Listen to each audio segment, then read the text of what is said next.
Today we have the 2019 Mercedes-Benz E-Class. This vehicle has done just under 62,000 miles. It has an automatic transmission and a diesel fuel type.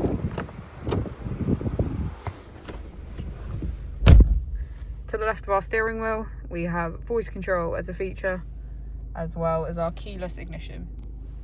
On the right, we have cruise control. On our screen, we can access navigation, radio and media, smartphone integration, connect, vehicle settings and system. If we put the vehicle into reverse, we can see that it comes with a rear parking camera with front and rear parking sensors.